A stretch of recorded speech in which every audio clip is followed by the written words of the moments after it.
Interpretação das profecias, para a gente fechar a matéria, né? Vamos lá. Segunda Epístola de Pedro 1, 20 e 21. Sabendo primeiramente isto, que nenhuma profecia da Escritura é de particular interpretação, porque a profecia nunca foi produzida por vontade de homem algum, mas os homens santos de Deus falaram inspirados pelo Espírito Santo. 2 Timóteo 3, 16 e 17. 2 Timóteo 3, 16 e 17. Bem conhecido esse. Olha, toda a escritura divinamente inspirada é proveitosa para ensinar, redarguir, corrigir, instruir em justiça, para que o homem de Deus seja perfeito e perfeitamente instruído para toda boa obra. Certo? Então a gente está falando aqui das profecias. O que eu quero falar com vocês sobre as profecias? Primeiro, a profecia é uma mensagem de Deus, né, ao homem. Como é que ele vai falar Deus ao homem? Ele vai usar o profeta, um vaso, pode ser eu, você, né? Então o profeta, ele é o porta-voz de Deus. Vão anotando aí, tá? Isso tudo é importante. Qual é o propósito desse profeta? Receber e comunicar o que ele recebeu, seja oralmente ou escrito, certo? A Bíblia é uma profecia escrita. A gente usa muito esse termo, os pregadores usam e os teólogos também. A maior profecia que já existiu, a palavra de Deus. Aleluia. Nabandarás subcantarás. É a maior profecia. Às vezes o jovem fica pedindo um sinal, querendo tantas respostas. A Bíblia tem resposta para tudo, porque é a boca de Deus, né?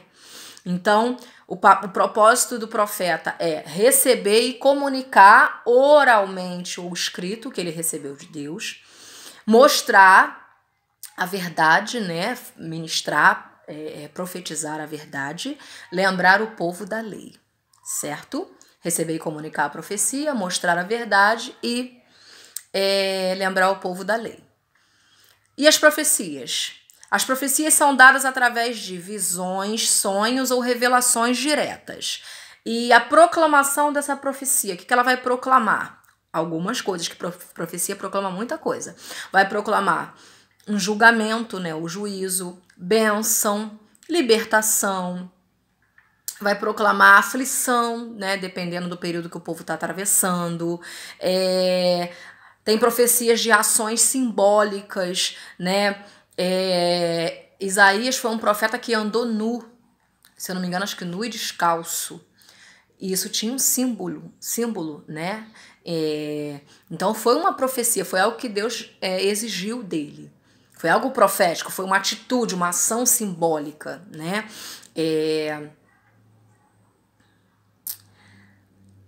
Oh, meu Deus.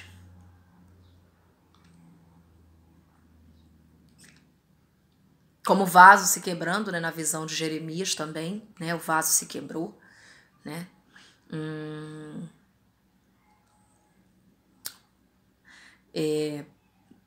Profecia também pode ser uma profecia de lamento, né, pelo sofrimento, como as profecias de Jeremias, né, conhecido como profeta chorão, né, porque ele profetizou muito na época do exílio e só profetizava coisas assim, principalmente de lamento pela situação que o povo atravessava. Então há profecias de lamento, né? Então essas são as interpretações da profecia. Então algumas coisas a se entender. O que é importante a gente saber daqui das profecias? Primeiro, o que eu acabei de dizer, profecia é a mensagem de Deus para o homem, né? Que nós, os profetas, somos o porta-voz de Deus. É necessário também entender o propósito da profecia, né? Que é receber e comunicar a profecia, mostrar verdades e lembrar o povo da lei. São os propósitos. E a respeito da profecia, o que elas vêm falar nas profecias, né? Algumas coisas, porque tem profecia para várias coisas, né? Até para casamento, para tanta coisa, né? Que acontece, vida financeira, portas abertas. Então, pode ser um juízo, pode ser um lamento, pode ser uma bênção, pode ser a libertação de algo, pode ser várias coisas, certo? Então aqui, olha só, regras para interpretar a profecia.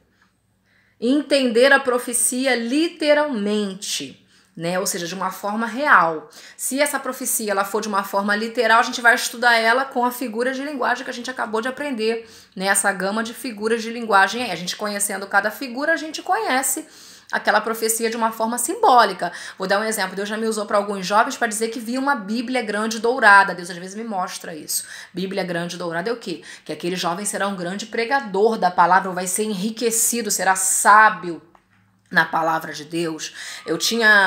Tenho ainda, que Deus não tira, né, o dom.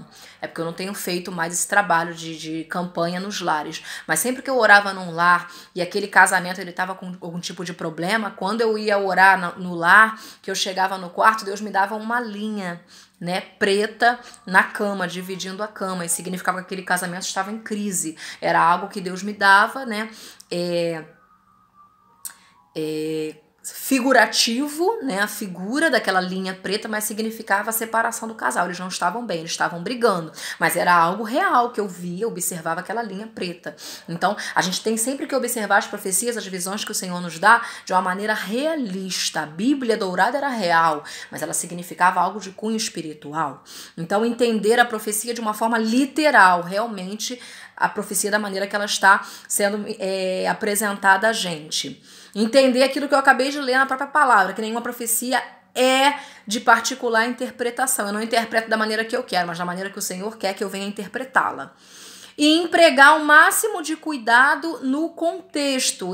Observar o contexto é importante para a gente ter um entendimento completo de cada uma das profecias que o Senhor ministra, né, ao nosso coração. Amém?